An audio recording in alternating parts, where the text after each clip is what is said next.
Radosť z narodenia prvorodeného syna vystriedali zakrátko beznádej a zúfalstvo. Keď sa manželom Bubniakovým z Bratislavy narodil prvorodený syn Matej, zdalo sa, že všetko je v úplnom poriadku. Pár mesiacov po pôrode však začal mať Matej problémy s dýchaním.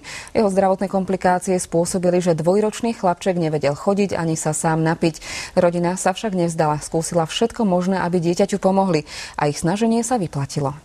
Malý Matej neměl po porodu kromě klasických novorozeneckých nemocí, jako je žloutenka, žádné komplikace. V 6 týdnech ale začal mít problémy s dýcháním. Tady přišel zlom. Postupně se začaly objevovat další a další zdravotní problémy. Bol hospitalizovaný a zistilo se, že má velký koreň jazyka, takže mu museli robiť tracheostomiu. Ve 3. měsíci Matěj skolaboval. Lékaři ho museli resuscitovat a došlo i k nedokrvení mozku.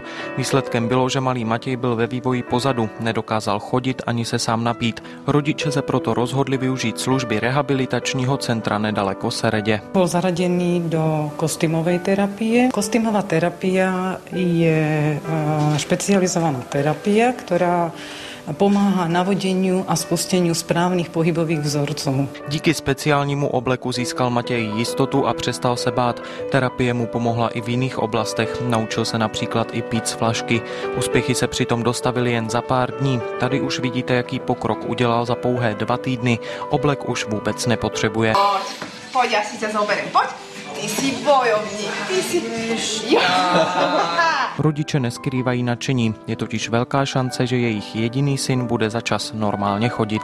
Teraz už v podstate je stále zo dňa na deň nás prekvapí niečím novým. Furt je proste dáka nová správa, že tá čo dokáže, čo predtým nedokázala. Oproti iným rodičom, čo majú zdravé deti, tak u nás je aj každá maličkosť veľký úspech.